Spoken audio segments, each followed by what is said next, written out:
يعلم ما بين أيديهم وما خلفهم ولا يشفعون إلا لمن ارتضى وهم من خشيته مشفقون۔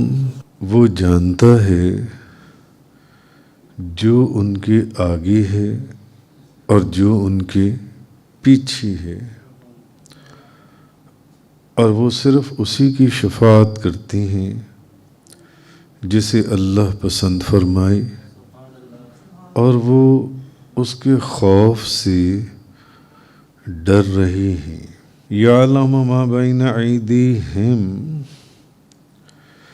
وہ جانتا ہے جو ان کے آگے ہے اور جو ان کے پیچھے ہے۔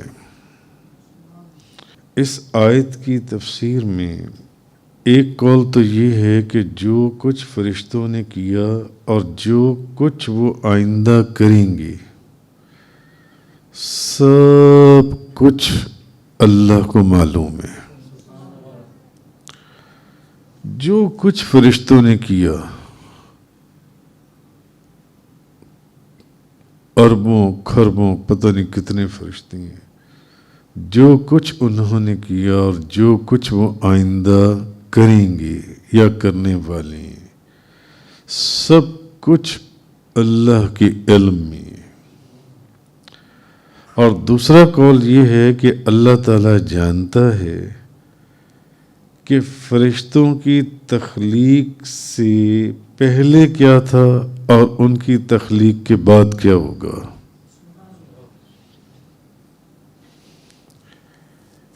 یعلم ما بین ایدیہم وما خلفہم ولا یشفعون، وہ جانتا ہے جو ان کے آگے اور جو ان کے پیچھے ہے، کہ فرشتوں نے جو کچھ کیا اور جو کچھ وہ آئندہ کریں گے وہ سب اللہ کو معلوم ہے۔ اور دوسرا یہ کہ اللہ جانتا ہے فرشتوں کی تخلیق سے پہلے کیا تھا اور ان کی تخلیق کے بعد کیا ہوگا۔ وَلَا يَشْفَعُونَ إِلَّا لِمَنِ ارْتَضَىٰ، اور وہ صرف اسی کی شفاعت کرتے ہیں جسے اللہ پسند فرمائے۔ حضرت عبداللہ بن عباس رضی اللہ تعالی عنہما فرماتے ہیں کہ یہاں اس سے مراد وہ لوگ ہیں جو توحید کے قائل ہیں، اللہ کی وحدانیت کے۔ اور ایک قول یہ ہے کہ اس سے ہر وہ شخص مراد ہے جس سے اللہ راضی ہو، ہر وہ شخص جس سے اللہ راضی ہو، ہر وہ شخص۔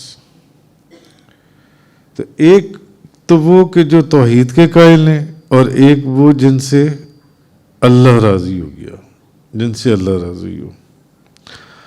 اور یقیناً وہ جن سے اللہ راضی ہے وہ مسلمانوں میں سے ہیں۔ اچھا، اب یہاں ایک چیز یہ بات ذہن میں رکھیں کہ یہ جو بات آ گئی کہ وہ صرف اسی کی شفاعت کریں گے جسے اللہ پسند کرے، وہ صرف اس کی شفاعت کریں گے جس کو اللہ پسند کرے۔ اب فرشتے جو ہیں یہ دنیا میں بھی شفاعت کرتے ہیں۔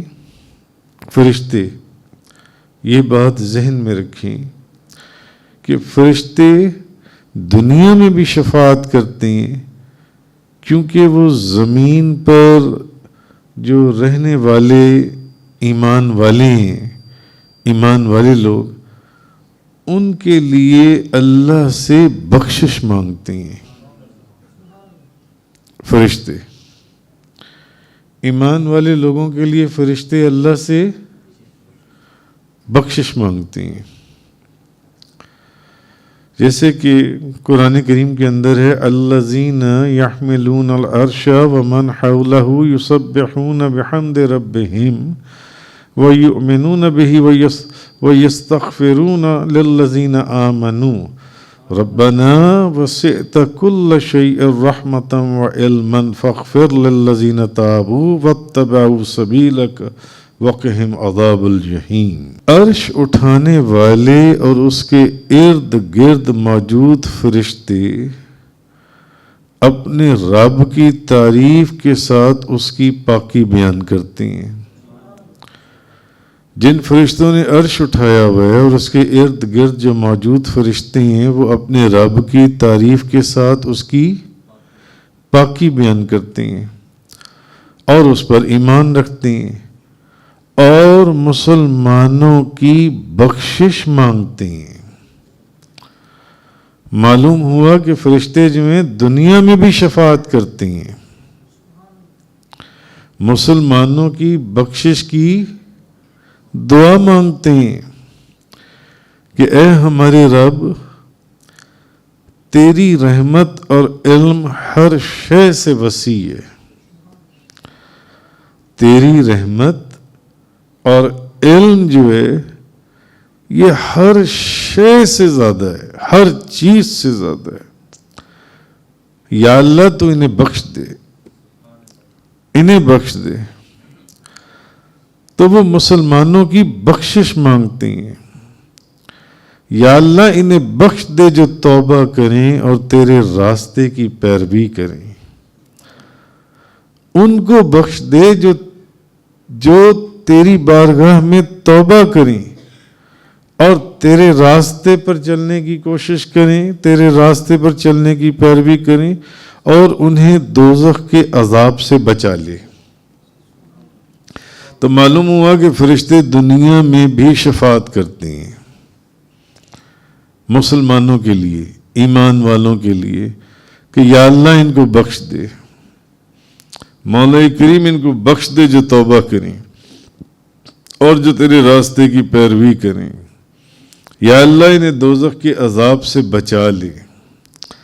مسلمانوں کے لیے فرشتے دعا کرتی ہیں، انہیں دوزخ کے عذاب سے بچا لے۔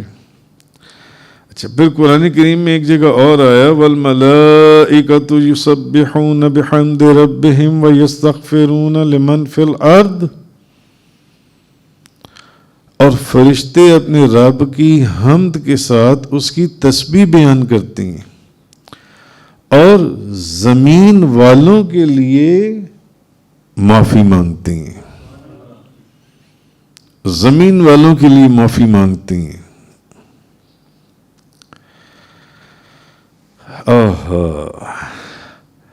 اچھا، آخرت میں بھی فرشتے مسلمانوں کی شفاعت کریں گے، صرف دنیا میں نہیں، آخرت میں بھی فرشتے مسلمانوں کی شفاعت کریں گے۔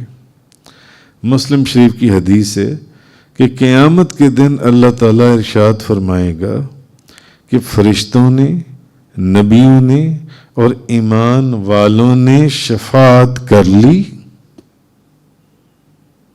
یعنی فرشتے صرف دنیا میں ہی مسلمانوں کے لیے شفاعت نہیں کرتے ایمان والوں کے لیے، بلکہ آخرت میں بھی فرشتے جو ان سے ہیں وہ شفاعت کریں گے۔ یعنی اللہ ارشاد فرمائے گا قیامت کے دن کہ فرشتوں نے، نبیوں نے اور ایمان والوں نے شفاعت کر لی، اور اب ارحم الراحمین کے علاوہ کوئی اور باقی نہیں رہا۔ فرشتوں نے بھی شفاعت کر لی، نبیوں نے بھی شفاعت کر لی، نیک لوگوں نے بھی شفاعت کر لی۔ پھر اللہ تعالی اب جب سب کی شفاعت ہو چکی گی، اب اللہ تعالی ایسے لوگوں کی ایک تعداد کو جہنم سے نکال لے گا، ایسے لوگوں کی تعداد کو جہنم میں سے نکالے گا جنہوں نے کبھی کوئی نیک کام نہیں کیا تھا، مگر تھے ایمان والے، کلمہ پڑھنے والے، کیونکہ آخر کار کلمہ پڑھنے والے کی ایک نہ ایک دن تو بخشش ہونی ہے نا، اپنے گناہوں کی سزا حاصل کرنے کے بعد۔ اب اللہ تعالیٰ جب نبیوں کی، فرشتوں کی بھی شفاعت ہو جائے گی، نبیوں کی بھی شفاعت ہو جائے گی، ایمان والے نیک لوگ جن کو شفاعت کی اجازت دی جائے گی وہ بھی شفاعت کر لیں گے۔ اب اللہ تعالیٰ ایسے لوگوں کی ایک بہت بڑی تعداد کو جہنم میں سے نکالے گا جنہوں نے کبھی زندگی میں کوئی نیک کام کیا ہی نہیں تھا، جو جہنم میں جل رہے ہوں گے جہنم کی عذاب کے اندر۔ وَهُمْ مِنْ خَشْيَتِهِ مُشْفِقُونَ، اور وہ اس کے خوف سے ڈر رہے ہیں، یعنی فرشتے اس مقام اور مرتبے کے باوجود اللہ کی خفیہ تدبیر سے بے خوف نہیں ہیں کہ انہیں کوئی خوف نہ ہو۔ کیا فرشتوں سے کوئی گناہ تصور کیا جا سکتا ہے؟ وہ تو صرف حکم کے بندے ہیں، جو اللہ حکم، جو اللہ چاہتا ہے بس اس کی تسبیح بیان کر رہے ہیں۔ اتنے مرتبے اور مقام کے باوجود فرشتے جو ہیں وہ اللہ کی خفیہ تدبیر سے بے خوف نہیں ہیں۔ اللہ کیا فرما رہا ہے؟ بلکہ وہ اللہ کے خوف سے ڈر رہے ہیں۔ فرشتے اللہ کے خوف سے ڈر رہے ہیں۔ حضرت جابر رضی اللہ تعالی عنہ سے روایت ہے کہ نبی کریم صلی اللہ علیہ وسلم نے ارشاد فرمایا، میں معراج کی رات فرشتوں کے پاس سے گزرا تو حضرت جبریل علیہ السلام اللہ کے خوف کی وجہ سے اس چادر کی طرح تھے جو اونٹ کی پیٹھ پر ڈالی جاتی ہے۔ اور یہ کس کی بات ہو رہی ہے؟ فرشتوں کا سردار۔ حضرت جابر فرماتے ہیں کہ نبی پاک صلی اللہ علیہ وسلم نے فرمایا، میں معراج کی رات فرشتوں کے پاس سے گزرا تو میں نے دیکھا جبریل علیہ السلام اللہ کے خوف کی وجہ سے اس چادر کی طرح ان کی کیفیت اور حالت تھی جو اونٹ کی پیٹھ پر ڈالی جاتی ہے۔ یہ ان کی حالت ہے جن سے گناہ یا نافرمانی کا کوئی تصور بھی پیدا نہیں کیا جا سکتا۔ اس چادر کی مانند تھے جو کسی اونٹ کی پیٹھ پر ڈالی جاتی ہے۔ اور ایک روایت میں شعب الایمان کی کہ حضرت جبریل علیہ السلام ایک مرتبہ نبی کریم صلی اللہ علیہ وسلم کی بارگاہ میں روتے ہوئے حاضر ہوئے تو نبی کریم صلی اللہ علیہ وسلم نے ارشاد فرمایا، جبریل کیوں رو رہے ہو؟ حضور نے پوچھا، فرمایا جبریل کیوں رو رہے ہو؟ تو جبریل علیہ السلام نے عرض کی کہ جب سے اللہ نے جہنم کو پیدا فرمایا ہے، یا رسول اللہ، حضور نے پوچھا جبریل کیوں رو رہے ہو؟ جب جبریل علیہ السلام نبی کریم صلی اللہ علیہ وسلم کی بارگاہ میں روتے ہوئے حاضر ہوئے تو انہوں نے کہا، یا رسول اللہ، جب سے اللہ نے جہنم کو پیدا فرمایا ہے تب سے میری آنکھ اس خوف کی وجہ سے خشکی نہیں ہوئی کہ کہیں مجھ سے اللہ کی کوئی نافرمانی ہو جائے اور میں بھی جہنم میں ڈال دیا جاؤں۔ بزرگ فرشتے کی بات ہے جو کم و بیش 1,24,000 نبیوں کے پاس وحی لے کر نازل ہوتے رہے، رو رہے تھے۔ تو نبی پاک صلی اللہ علیہ وسلم نے پوچھا، جبریل کیوں رو رہے ہو؟ تو انہوں نے کہا، یا رسول اللہ، کہ جب سے اللہ نے جہنم کو پیدا کیا اس وقت سے میری آنکھ اس کے خوف کی وجہ سے کبھی خشکی نہیں ہوئی۔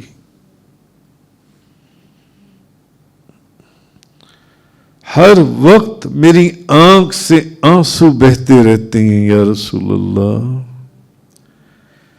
کہ کہیں مجھ سے اللہ کی کوئی نافرمانی ہو جائے اور میں بھی جہنم میں ڈال دیا جاؤں۔ اس خوف سے میری آنکھوں کا پانی کبھی خشک ہی نہیں ہوا، جب سے جہنم بنائی گئی ہے تب سے۔ اور مسند امام احمد کی حضرت انس رضی اللہ تعالی عنہ بیان کرتے ہیں کہ نبی پاک صلی اللہ علیہ وسلم نے حضرت جبریل سے پوچھا کہ جبریل، ایک مرتبہ حضور نے پوچھا، جبریل میں نے کبھی اسرافیل کو ہنستے ہوئے نہیں دیکھا،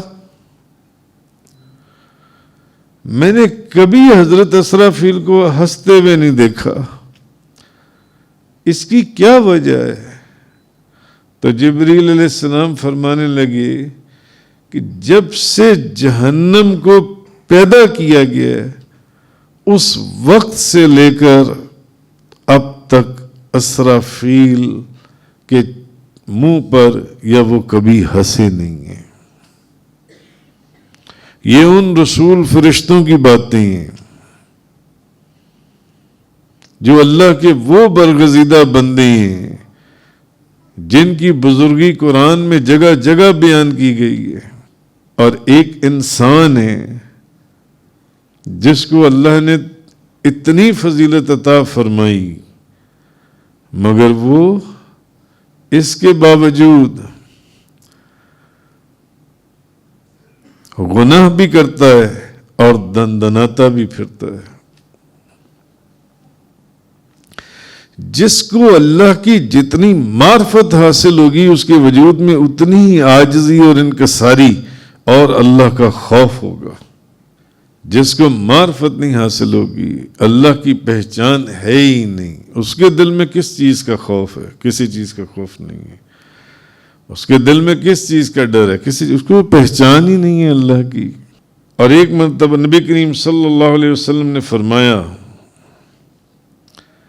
کہ اللہ کے کچھ فرشتے ایسے ہیں جن کے پہلو نبی پاک صلی اللہ علیہ وسلم، کیونکہ حضور معراج کی رات گزرے تو حضور فرشتوں کو دیکھتے ہوئے گزرے، تو حضور نے فرمایا جن کے پہلو اس کے خوف کی وجہ سے لرزتے رہتے ہیں۔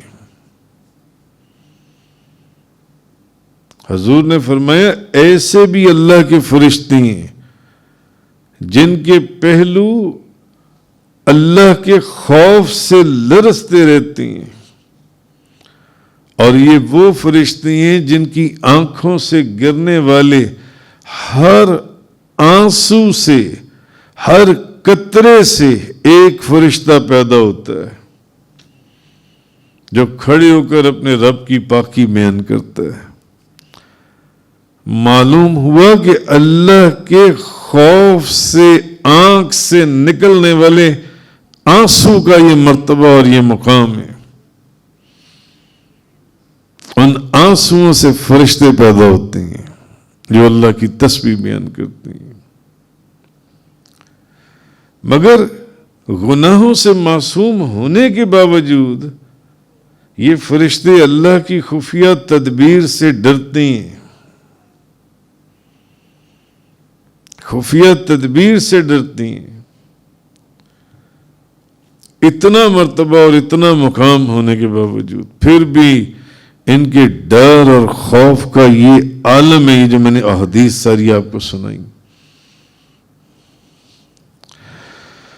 آگے فرمایا وَمَن يَقُلْ مِنْهُمْ إِنِّي إِلَٰهٌ مِّن دُونِهِ فَذَلِكَ نَجْزِيهِ جَهَنَّمَ كَذَلِكَ نَجْزِي الظَّالِمِينَ۔ اور ان میں جو کوئی کہے کہ میں اللہ کے سوا معبود ہوں تو اسے ہم جہنم کی سزا دیں گے، ہم ظالموں کو ایسی ہی سزا دیتے ہیں۔ اب بعض مفسرین کہتے ہیں کہ اس آیت میں اصل میں ان مشرکین کو ڈرایا گیا جو معبود ہونے کا دعویٰ کرتی ہیں، تاکہ وہ اپنے شرک سے باز آ جائیں۔ اور آیت کا کرکس یہ ہے کہ سپوز بالفرض محال فرشتوں میں سے، جو کہ تصور بھی نہیں کیا جا سکتا، ایک مثال کے طور پر فرشتوں میں سے اگر کوئی یہ کہے کہ میں اللہ کے سوا معبود ہوں، تو ان مشرکین کو سبق سکھانے کے لیے ایک مثال قائم کی جا رہی ہے، تو اللہ تعالیٰ اسے بھی دوسرے مجرموں کی طرح جہنم کی سزا دے گا، اسے بھی۔ اس فرشتے کے جو اوصاف ہیں اور جو اس کے خوبصورت افعال ہیں، اگر اس نے یہ کہا کہ میں معبود ہوں، تو پھر وہ اس کو بھی جہنم کی سزا سے وہ اس کے کام بچا نہ پائیں گے، اس فرشتے کو۔ تو یہ تو ان ظالموں اور سرکشوں اور مشرکوں اور کافروں کا ذکر ہے، جس کا پیچھے آپ پڑھتے چلے آئی ہیں پچھلی چند آیات کے بیان میں، جو اور معبود بناتے تھے یا معبود کہتے تھے، جو اس کے سوا معبود ہونے کا دعویٰ کرتی ہیں۔ تو جب فرشتوں کے متعلق اللہ کا یہ فیصلہ، تو پھر مشرکین جن سے ان کا کتنا دردناک انجام ہونے والا ہے، کتنا دردناک انجام۔ اور بعض مفسرین فرماتے ہیں کہ یہ بات کہ میں اللہ کے سوا معبود ہوں، بعض مفسرین نے کہا یہاں تو ایک مثال قائم کی گئی کہ بھئی مشرکین یا کافر یا جو لوگ اس طرح کہتے ہیں کہ اللہ کے سوا معبود، اگر فرشتہ بھی کوئی اس چیز کا دعویٰ کرے تو اس کے اعمال کو ایک طرف رکھ دیا جائے گا اور اس کو بھی مجرموں کی طرح جہنم کی سزا دی جائے گی۔ مگر بعض مفسرین نے کہا ہے کہ یہ بات کہ میں اللہ کے سوا معبود ہوں، کہنے والا ابلیس ہے، جو اپنی عبادت کی دعوت دیتا ہے۔ ابلیس، فرشتوں میں اور کوئی ایسا نہیں جو یہ کلمہ کہے، فرشتوں میں تو تصور بھی نہیں کیا جا سکتا کہ کوئی ایسا کلمہ کہے۔ کیوں؟ کیونکہ ابلیس رہتا تو وہیں فرشتوں کے اندر تھا، مگر وہ تھا جنات میں سے۔ ابلیس جو ہے،